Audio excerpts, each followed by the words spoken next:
warahmatullahi wabarakatuh.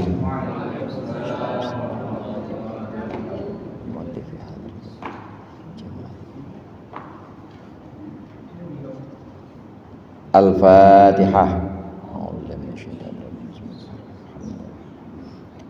Iyyaka na'budu wa iyyaka nasta'in.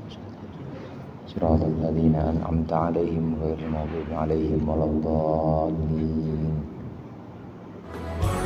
Alhamdulillahirabbil alamin. Wassalatu wassalamu ala asyrofil anbiya'i wal mursalin sayyidina maulana Muhammadin wa ala alihi wa sahbihi ajma'in. Amma ba'du, inna asyrafal hadits kitabullah wa khairul hadi Muhammad sallallahu alaihi wasallam wa syarrul umuri muhdatsatuha wa kullu muhdatsatin bid'ah wa kullu bid'atin dhalalah. Sudah jemaah sekalian, Tuhan Allah dulu para remaja untuk sekalian rahmat Allah dan dan satu remaja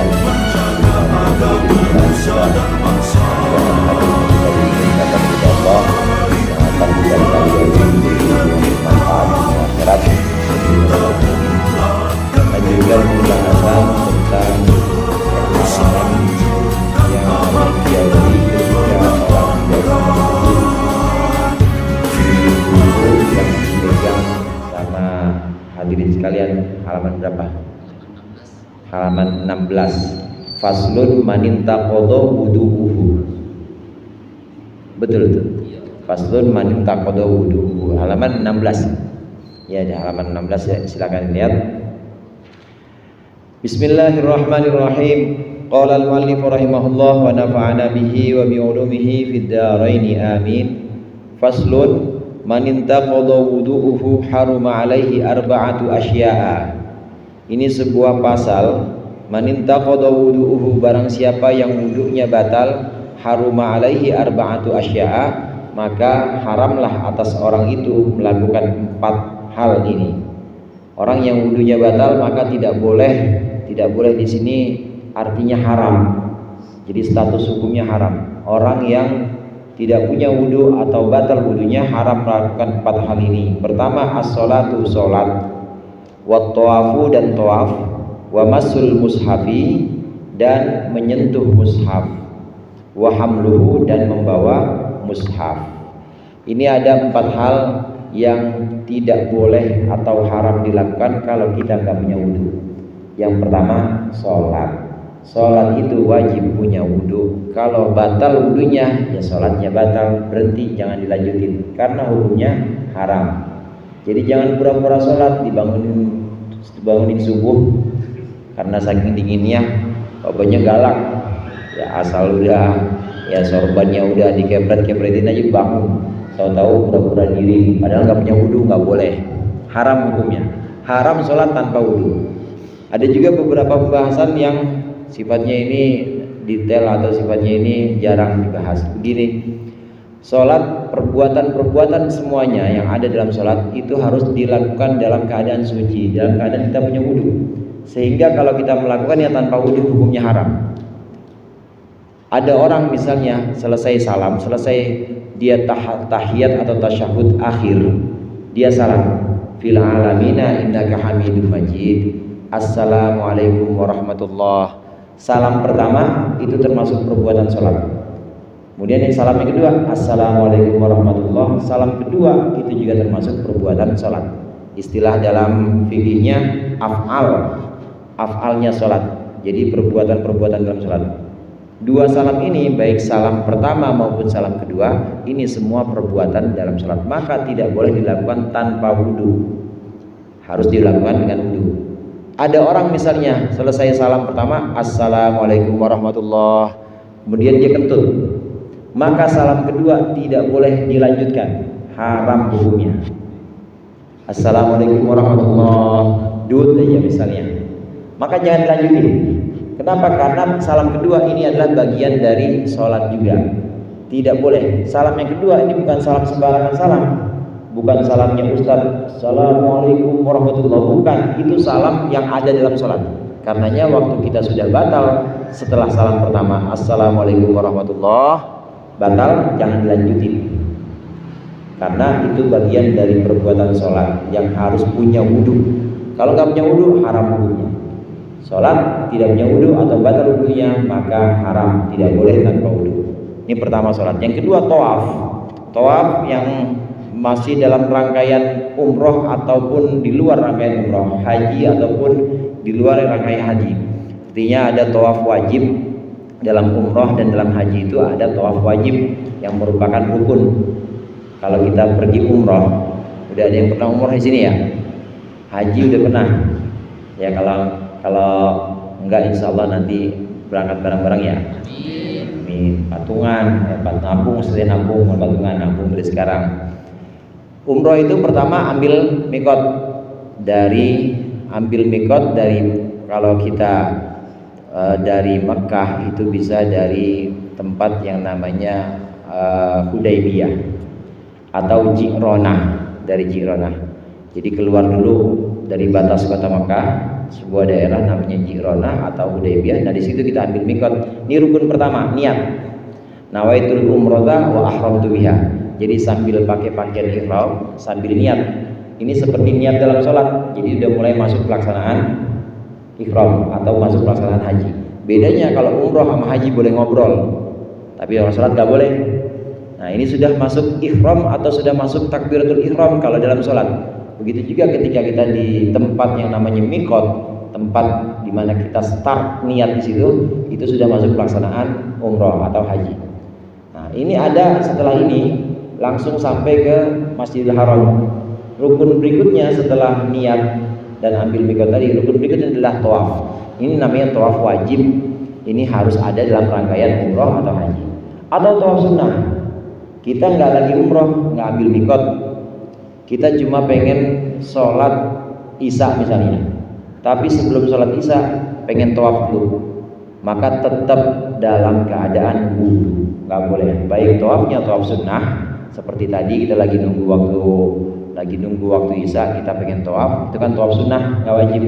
Maupun tawaf wajib yang ada dalam rangkaian haji atau umroh, wajib punya wudhu, nggak boleh batal wudhunya.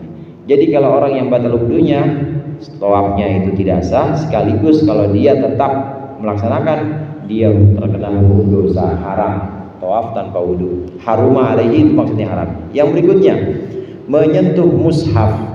Mushaf ini Al-Quran yang berisi tulisan dan memang untuk dibaca. Al-Quran, tulisan Al-Quran baik isinya full atau sebagian saja, tapi memang diniatkan untuk dipelajari dan dibaca. Memang niatnya untuk dipelajari dan dibaca.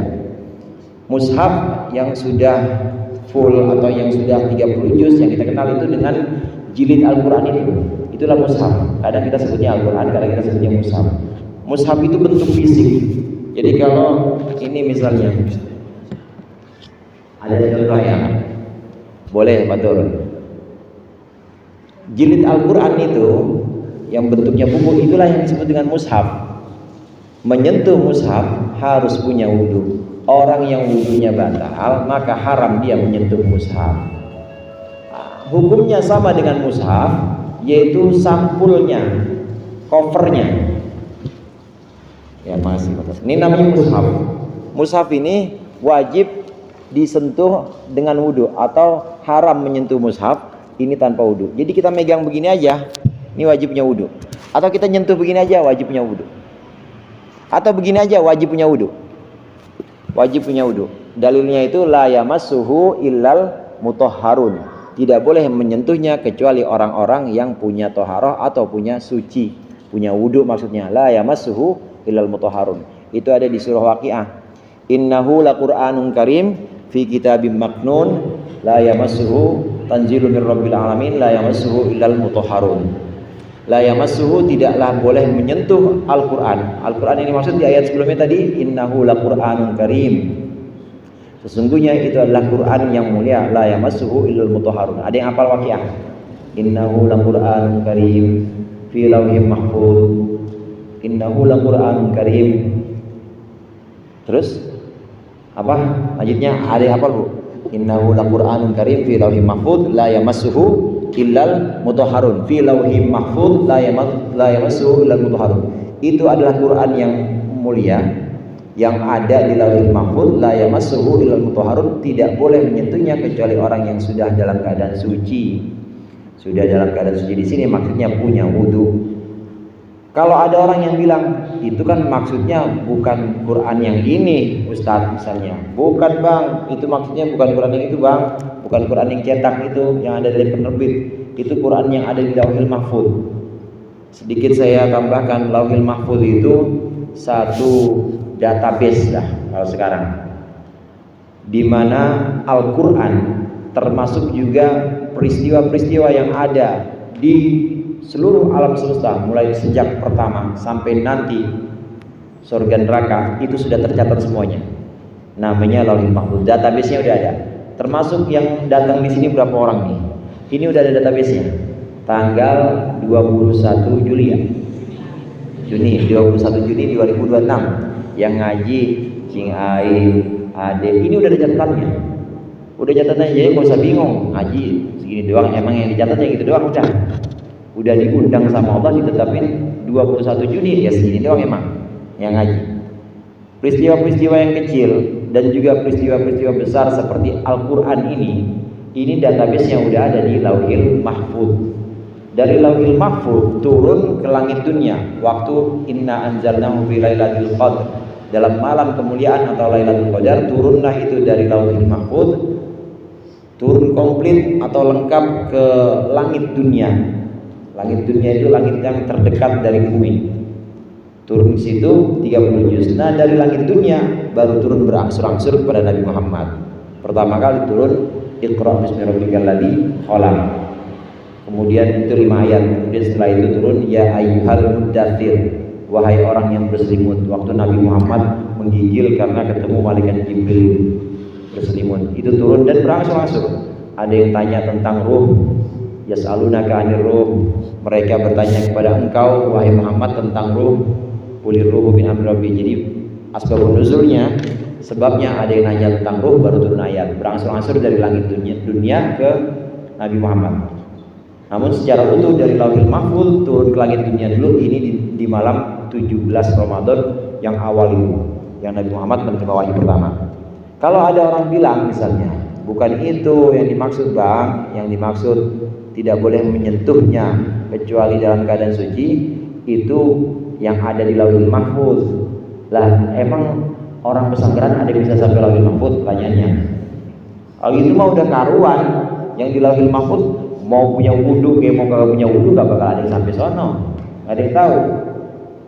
Ya bukan manusia Bang, kata orang ini misalnya, bukan manusia Bang, maksudnya malaikat. Malaikat mah gak usah pakai wudu, udah suci. Ini yang dimaksud kita di manusia. Dan bukan megang Quran yang di lauhil mahfuz, megang Quran yang ini. Kalau megang Quran yang di lauhil mahfuz mah udah karuan, gak ada yang bisa megang. Ini megang Quran yang ini, la yamassuhu illal mutahharun, tidak boleh menyentuhnya kecuali orang yang punya wudu, nggak boleh sentuh. Nah saudara sekalian, mungkin ada pertanyaan-pertanyaan, ngapa gitu-gitu amat sih, susah.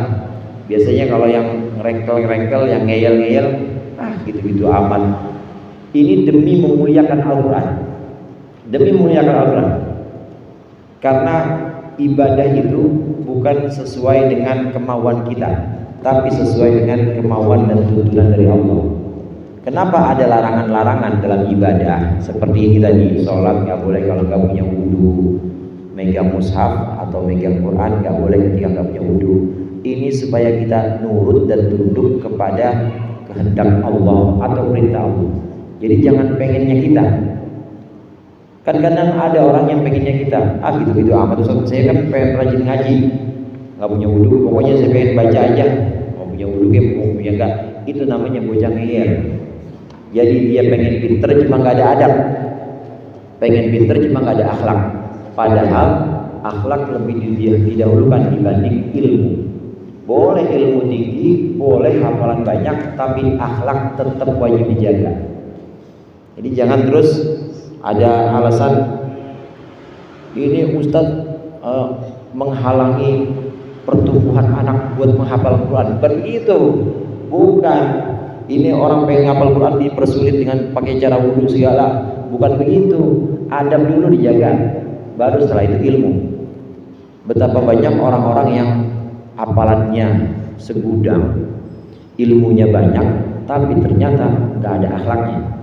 Kalau datang ke masjid petantang-petenteng sama orang tuanya kadang nyuruh hafal, padahal 30 juz sampai juz 30 jagonya.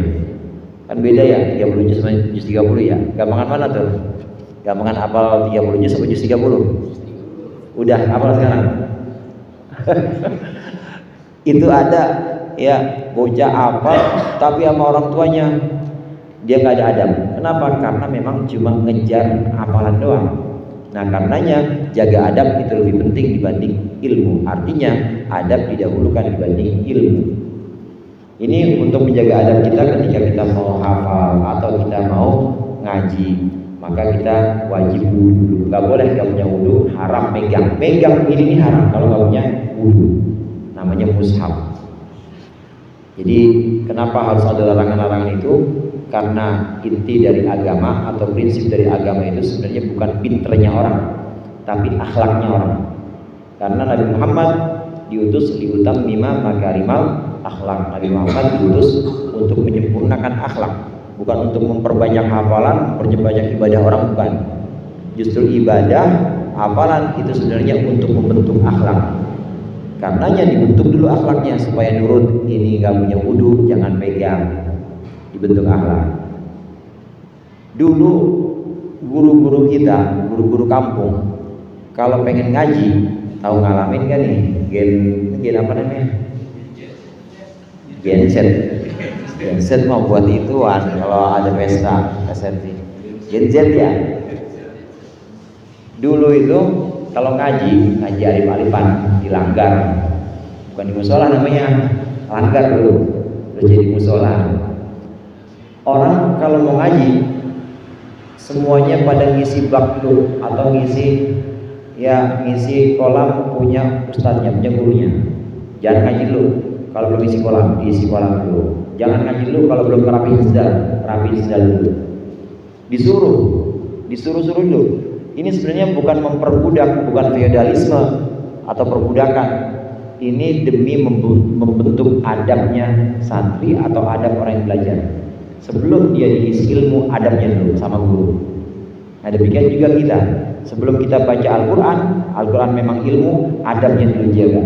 Jaga dulu dengan cara wudu. Ada beberapa saudara kita yang kadang-kadang ngeyel, pakai ini segala, pakai Al-Quran, wudu segala. Al-Quran yang dimaksud itu mah di Lauhil Mahfuz. Lauhil Mahfuz, lu mau terbang naik apa ke Lauhil Mahfuz?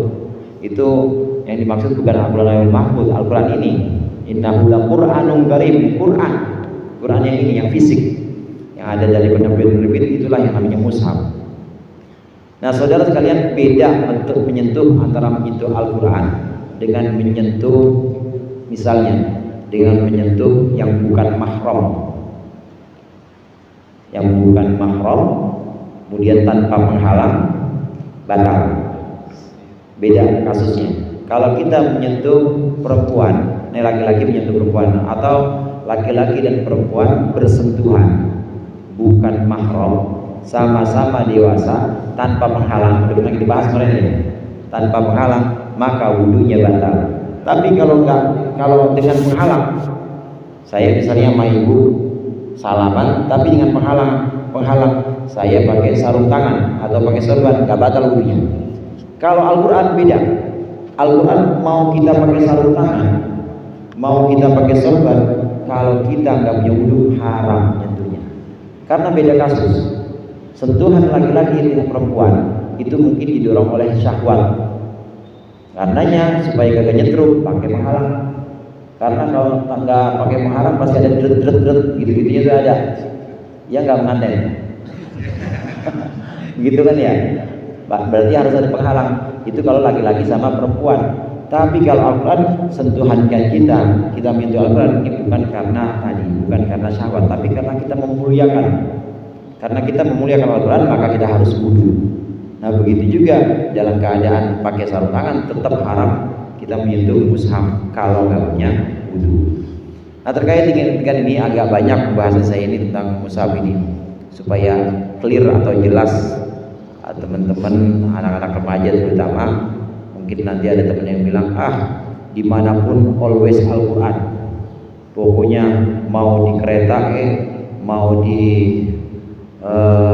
halte Transjakarta yang penting pegang Quran walaupun nggak punya wudhu. Bukan gitu caranya, harus ada tempatnya.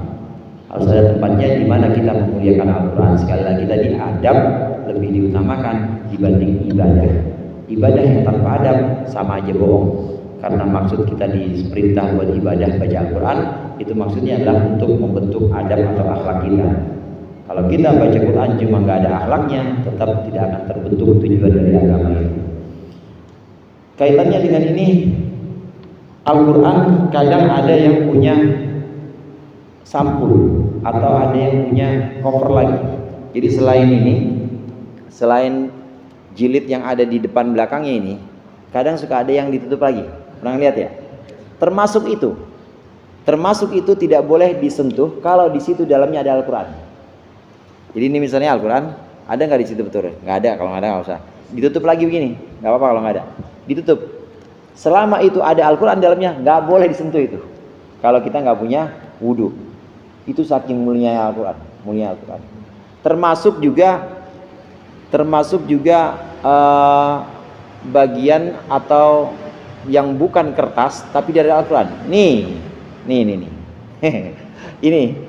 Ini nggak boleh disentuh kalau nggak punya wudhu. Tuh saking mulianya Al-Quran. Termasuk juga kalau ini kan jelas cover ya. Ini jelas sampul depan, sampul belakang. Termasuk bagian ininya juga nih. Jadi kalau dibuka per lembar, nah ini kan sebenarnya bagian yang tipis di sisi ini, tipis. Ini nggak boleh kita pegang kalau kita nggak punya wudhu.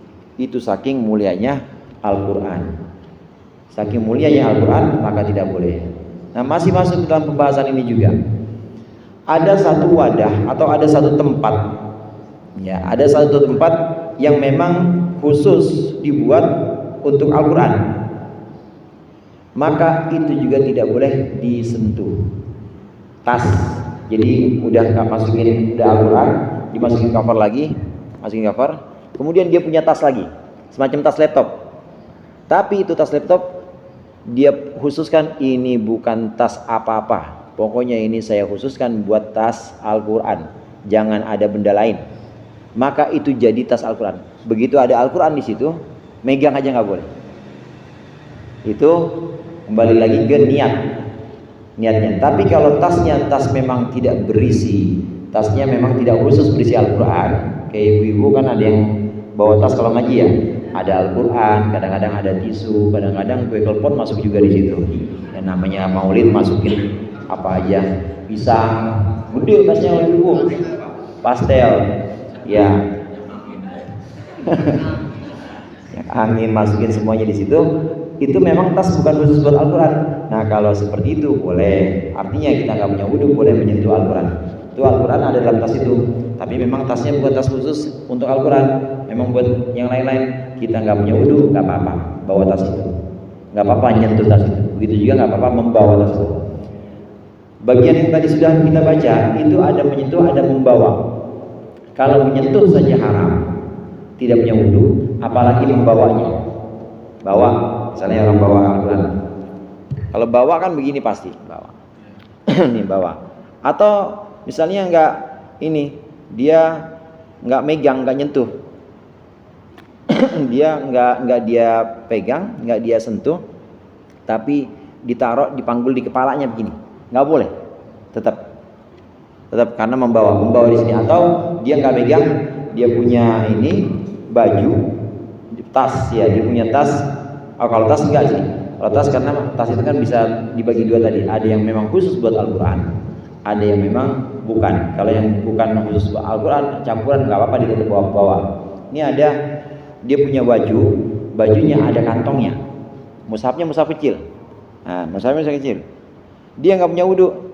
Tolong masukin, saya nggak mau nyentuh bang. Masukin aja kantong saya. Bawa nggak punya wudhu nggak boleh juga.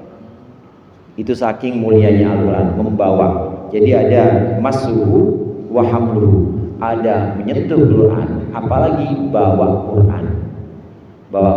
Bahkan ada pembahasan begini, walaupun ini khilafiyah antara Ibnu Hajar Al-Haytami dengan Imam Ar-Ramli. Kalau ada meja itu khusus buat Al-Quran, nggak ada yang lain, maka meja itu ikut suci.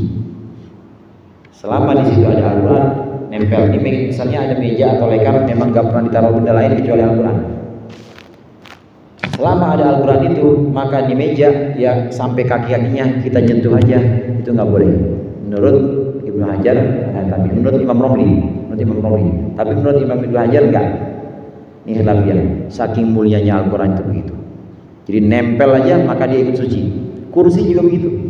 Ada kursi, kebetulan di situ ditaruh Al-Quran, maka kursi jadi suci. Kita nggak punya wudhu, nggak boleh pegang Al-Quran. Saking sucinya Al-Quran. Jadi la yamassuhu illal mutahharun. Awal ayatnya itu innahu laqur'anun karim fi lauhin mahfuz tanzilun mir rabbil alamin la yamassuhu illal mutahharun. Tidak boleh menyentuh Al-Quran mushaf ini kecuali orang-orang yang sudah suci. Maksudnya kita ini nggak boleh pegang Al-Quran yang cetak ini kecuali dalam keadaan suci. Ini beberapa hal yang haram dilakukan untuk kita yang nggak punya wudhu, ya batal wudhunya, maka nggak boleh sholat, nggak boleh tawaf, nggak boleh menyentuh Al-Quran, dan nggak boleh membawa, nyentuh aja nggak boleh, apalagi membawa Al-Quran. Berapa jadi itu berapa hal? 4. Untuk orang yang nggak punya wudhu nggak boleh melakukan 4 hal ini. Wa yahrumu 'alal junubi sittatu asya. Dan atas orang yang junub haramlah melakukan 6 perkara ini. Ada batal wudhu, namanya hadas kecil. Nah di sini ada hadas besar, namanya junub. Hadas besar kadang-kala junub disebut dengan hadas sedang, karena ada yang lebih besar lagi yaitu hadas besar, namanya haid dan nifas. Kalau ini junub. Untuk orang yang junub atau junub ini janabah, untuk orang yang junub maka dia harap melakukan 6 hal. 4 itu yang tadi apa? Sholat, tawaf, iya, menyentuh, membawa. Ditambah 2 lagi, walubthu fil masjidi, dan berdiam diri di masjid, wa qiraatul qur'ani, dan baca Al-Quran. Jadi 4 tambah 2, 6. Yang junub maka tidak boleh melakukan 6 hal ini. 4 yang sudah kita bahas tadi, nggak boleh sholat, tawaf, menyentuh Al-Quran, membawa Al-Quran. Ditambah 2, berdiam diri di masjid kecuali dengan uzur atau dengan alasan tertentu. Yang dimaksud dengan berdiam diri adalah diam seukuran tumakninah atau ukuran subhanallah. Gini, diam di masjid, masuk dia entah diri entah duduk, pokoknya agak tumakninahnya sholat subhanallah, itu namanya gitu. Tapi kalau lewat masih boleh, masih boleh. Orang junub tahu ya bang? Junub itu ibu-ibu juga tahu ya. Junub itu orang semacam orang yang mimpi basah, orang laki-laki yang belum nikah atau habis berhubungan suami istri, itu namanya junub. Contohnya hanya 2 tuh, bukan hanya 2, saya sebutin 2 doang, walaupun banyak. Termasuk dia nggak mimpi, nggak hubungan suami istri, tapi dia dulu namanya apa? Onani ya, misalnya sampai keluar, ya tahu ya onani ya, sampai keluar itu namanya lagi junub. Orang yang junub nggak boleh melakukan 4 hal, dan tambah lagi 2, yaitu yang kelima, tidak boleh berdiam di masjid. Jadi dia nggak boleh diam di masjid, yang nggak tahu dia lagi ngapain, lihat AC atau lihat, nggak boleh. Tapi kalau lewat boleh. Lah emang ngapain sih bahas segala lewat segala diam? Memuliakan masjid. Masjid nggak boleh ada orang junub, nggak boleh ada orang yang habis mimpi basah atau habis berhubungan suami istri. Dia ada orang diam di situ, nggak boleh. Harus langsung keluar. Termasuk orang yang mimpi basah tidur di masjid di bawah beduk, dia ketemu jin perempuan di sana. Nah terus mimpi basah, maka wajib keluar dari masjid. mandi dulu dia. Nanti udah suci baru boleh diam lagi di masjid. Bagaimana kalau lewat? Kalau lewat boleh. Ini dibahas dengan beberapa kondisi, mungkin bisa sebagai contoh. Contoh begini misalnya. Kita jangan bayangin Masjid Al-Jihad, tapi bayangin masjid yang lebih gede lagi. Masjidil Haram, Bu, Masjidil Haram. Kalau kita mau lewat, kalau kita nggak lewat masjid, muter. Hotel kita di sana, misalnya. Ini jalan paling dekat lewat dalam masjid. Karena kalau lewat luar masjid itu pasti muter, capek pasti tidak. Nah, maka kita pilih jalan pintas lewat masjid. Dalam keadaan junub kalau hanya sekedar lewat saja boleh. Tapi kalau diem nggak boleh. Kalau jalan terus nggak apa-apa dalam keadaan junub. Tapi kalau diam, namanya al-lubsu, berdiam diri di masjid, maka hukumnya haram. Yang buat orang junub. Kemudian yang berikutnya membaca Al-Quran. Orang yang junub habis mimpi basah atau kebetulan yang udah punya suami atau udah punya istri, habis berhubungan badan belum mandi, namanya junub, maka nggak boleh baca Al-Quran. Baca Al-Quran di ini misalnya di kaligrafi hiasan dibaca Bismillahirrahmanirrahim wa may yattaqillaha yaj'al. Enggak megang, baca doang, enggak boleh haram. Nah, saudara sekalian, ada beberapa pembahasan atau ada beberapa kasus di sini. Yang dimaksud dengan membaca Al-Quran adalah dengan niat membaca Al-Quran tok atau dibarengi. Niatnya selain membaca Al-Quran, niatnya adalah untuk menghafal. Gak boleh.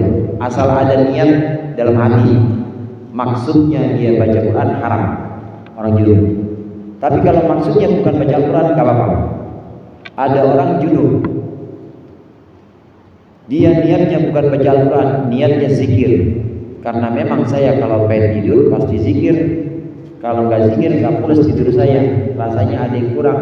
Maka saya baca, misalnya orang itu, saya baca Al-Fatihah, mulai dari ta'awudz, Bismillahirrahmanirrahim, Alhamdulillah, Al-Ikhlas, Al-Falaq, An-Nas, ayat kursi. Niatnya bukan niat membaca Al-Quran, niatnya memang zikir. Zikir sebelum tidur boleh, tidak apa-apa. Di sini yang menjadi masalah atau yang haram kalau niatnya niat baca Al-Quran. Jadi orang yang junub kalau mau baca Al-Quran jangan niat baca Al-Quran, tapi niatnya niat zikir, boleh. Meskipun panjang, niatnya niat zikir. Atau boleh juga niatnya niat tahafudz atau menghafal. Dia menghafal.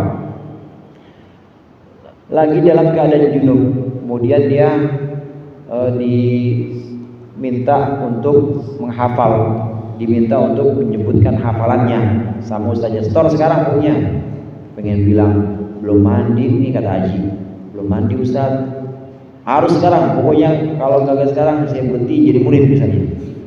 Pengen bilang belum mandi kagak enak mau Ustaz, ya akhirnya dia hafalan juga. Niatnya niat hafalan gak apa-apa, jangan niat baca Al-Quran. Termasuk yang diperbolehkan, yang tidak haram, orang junub baca Al-Quran. Orang junub membaca Al-Quran niatnya untuk menjaga diri, belum mandi dalam keadaan junub, malam-malam tahu-tahu dia melihat putih, baca ayat kursi, Allahu la ilaha illa huwal hayyul qayyum, gak apa-apa, karena niatnya adalah buat menjaga diri.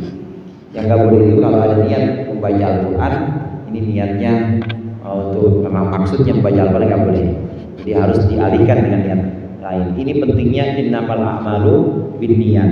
Ini pentingnya niat atau maksud hati. Kalau maksud hati kita baca Al-Quran haram lagi junub. Tapi kalau niatnya atau maksudnya zikir, menjaga diri, menghafal, ini masih diperbolehkan, tidak haram. Inilah 6 hal yang haram dilakukan untuk orang yang junub.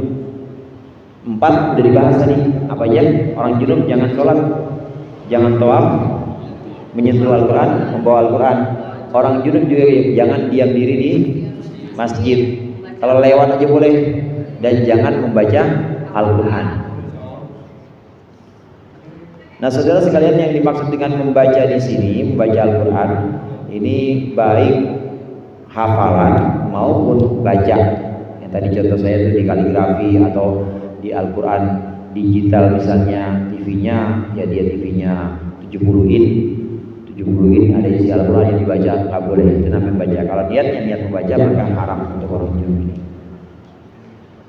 Kemudian berikutnya, wa yahrumu bil haidi asyaratu asya, dan haramlah bil haidi sebab haid asyaratu asya 10 hal ini. Sebab ada peristiwa atau sebab ada halangan yang namanya haid, maka haramlah 10 hal ini. As-sholatu 6 sudah dibahas tadi. Yang 6 yang tadi apa? Sholat, tawaf, menyentuh Al-Quran, membawa Al-Quran, berdiam diri di masjid, membaca Al-Quran. Untuk orang yang haid juga haram 6 hal yang tadi ditambah 4, yaitu wasaumu dan puasa, wat talaqu dan cerai, wal mururu fil masjidi dan lewat dalam masjid, in khafat talwitahu, jika orang yang haid khawatir mengotori masjid, wal istimta'u baina surrah war rukbah, dan apa istimta' istilahnya? Bersenang-senang, apa? Menikmati bagian antara pusar dan lutut. Orang yang punya hadas haid dan nifas sama, haid dan nifas, maka haram melakukan 10 hal ini. 10 hal ini adalah 4 hal yang haram saat wudu, ditambah 2 hal yang haram saat junub, atau 6 hal yang haram saat junub. Kita ulang lagi: sholat, tawaf, menyentuh Al-Quran, bawa Al-Quran, diam diri di masjid, dan baca Al-Quran. Ditambah 4 hal, jadi 6 tambah 4 10. 4 hal. 4 hal tambahannya, yang pertama puasa. Orang junub masih sah puasa, apa? Orang gak punya wudu sah puasa, tapi orang haid, orang nifas gak boleh. Begitu dia ketahuan haid atau keluar, maka seketika itu juga puasanya harus dibatalkan, dilanjutkan nggak sah dan juga haram. Maghrib jam 6 kurang 5 keluar, tanggung Ustaz, nggak ada tanggung-tanggungan di rumah. Walaupun udah begitu tetap dia puasanya batal dan haram dilanjutkan. Ibu-ibu yang dalam keadaan haid ini maka tidak boleh menahan makan dan minum dengan niat puasa, nggak boleh menahan makan minum dengan niat puasa. Tapi kalau niat memang bukan puasa, tanpa niat, atau memang lagi sariawan, lagi enak makan, apa diet, boleh juga. Tapi kalau niatnya puasa nggak boleh. Ini orang yang haid atau nifas tidak boleh puasa. 7, 8 yang haid dan nifas ini tidak boleh dicerai oleh suaminya. Yang dosa siapa? Yang dosa suaminya, bukan perempuan yang sedang haid. Nah, saudara sekalian, dalam bab talak, bab nikah, ada bab namanya bab talak atau cerai. Cerai itu hukumnya haram dilakukan ketika perempuan dalam masa haid yang menjatuhkan talak suami. Memang talak atau cerai ini diucapkan oleh suami. Suami yang mentalak istrinya pada saat haid, maka talaknya jadi sah. Namun suami kena dosa. Itu yang namanya talak bid'ah. Talak bid'ah itu talak yang tidak pernah dilakukan atau yang tidak diajarkan. Talak itu boleh, atau talak itu adalah sesuatu yang boleh tapi paling dibenci oleh Allah. Abghadul halal at-talaq. Perkara halal yang paling Allah benci adalah talak. Halal tapi cuma Allah benci. Nah, laki-laki harus tahu, mentalak istri dalam keadaan haid maka talaknya sah, tapi laki-laki itu dapat dosa. Kenapa demikian? Ini sedikit pembahasan bab nikah ya. Orang perempuan yang diceraikan dalam keadaan haid, maka masa iddahnya lebih panjang, lebih lama. Masa iddah perempuan yang ditalak hidup Karena talak atau cerai itu ada cerai mati, ada cerai hidup. Yang ditalak hidup ini masa iddahnya 3 kali sucian, 3 kali masa bersih dia. Kalau seorang misalnya dalam keadaan bersih, perempuan dalam keadaan bersih dicerai, maka itu sudah masuk masa bersih pertama. Ini bulan apa sekarang? Juni ya? Juni. Di bulan Juni ini dia bersih, namanya Hindun dan misalnya. Hindun bersih, dicerai sama Pardi suaminya. Saya ceraikan kamu, misalnya saya talak kamu, jatuh talaknya. Ini bulan Juni dalam masa suci udah 1 kali suci. Kemudian haid, suci lagi, haid lagi, suci lagi. Jadi Juni, kemudian nanti ada Juni udah dihitung, kemudian Juli ada suci lagi dihitung, Agustus ada suci lagi dihitung, udah suci ya 3 kali masa sucian. Begitu haid lagi, berarti Agustus tadi ya, Juni, Juli, Agustus. Begitu haid lagi maka sudah boleh lepas, artinya sudah boleh menerima lamaran lagi. Itu namanya masa iddah. Kalau dalam masa iddah ini belum 3 kali masa suci, nggak boleh menerima lamaran. Nah, suaminya yang lama mau si Pardi mau balik lagi masih boleh, namanya rujuk. Ini masa iddah 3 kali masa sucinya dia atau 3 kali sucian. Nah sekarang kita bandingkan, tadi Hindun, sekarang Santi. Santi dicerai bulan Juni, tapi dicerainya enggak, cerai itu cuma dalam keadaan haid. Dalam keadaan haid.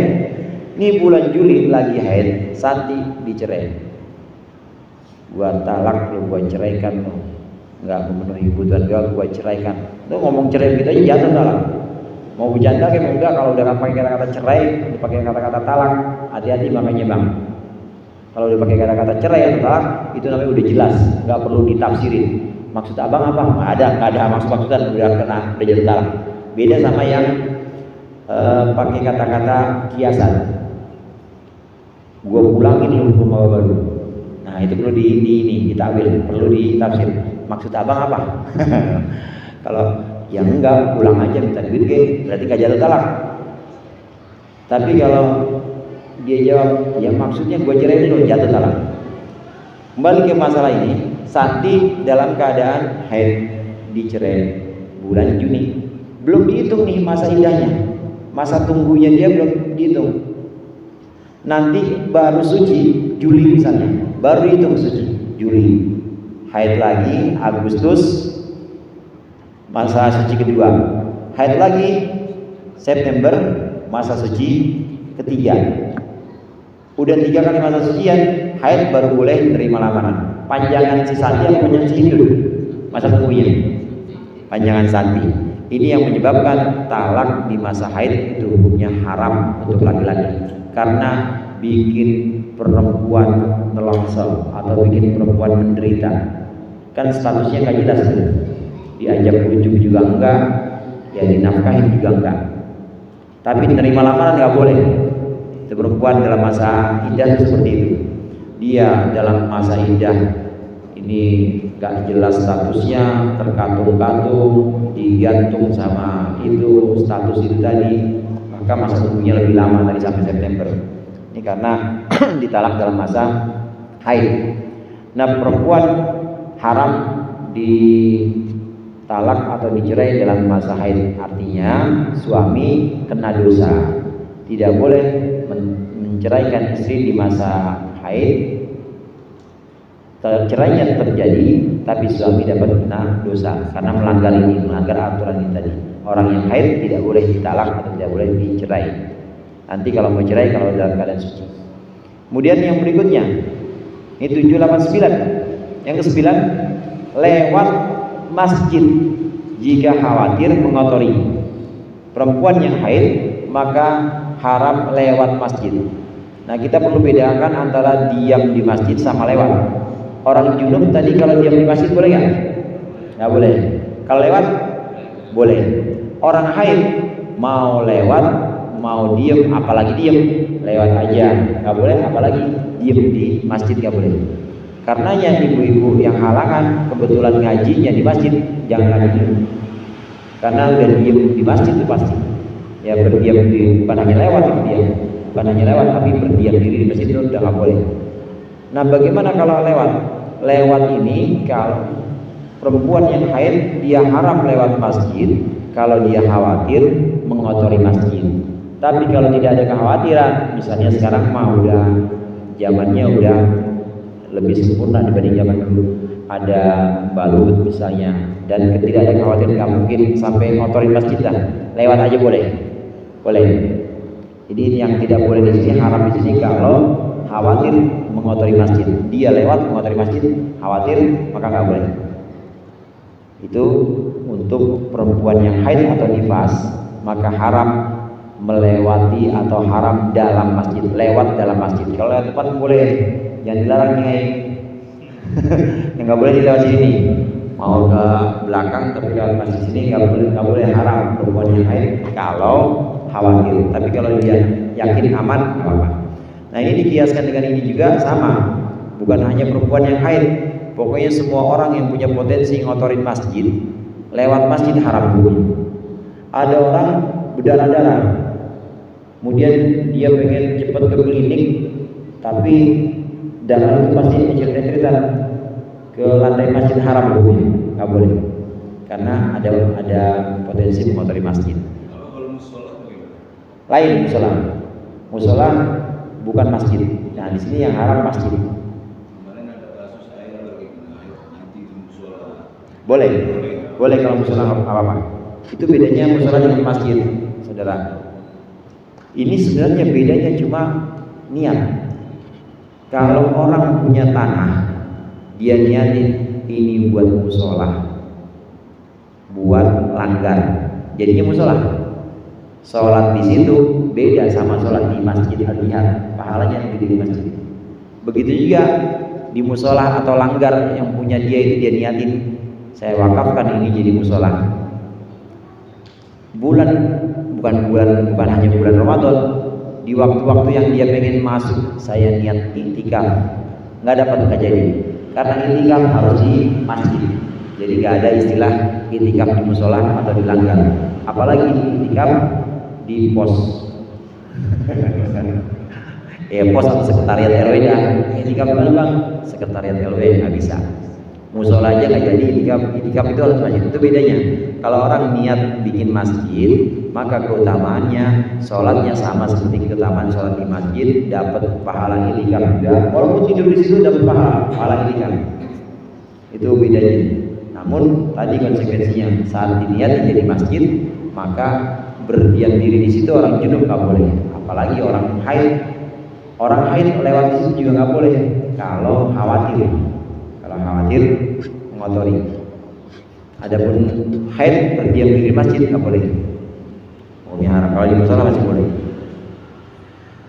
Ya, yang terakhir yang ke-10 untuk orang yang haid, perempuan yang haid atau nifas, haram bersenang-senang atau melakukan kenikmatan antara pusar dan lutut. Ini abang-abang yang udah nikah nih, haji ya, jadi harus ada variasinya.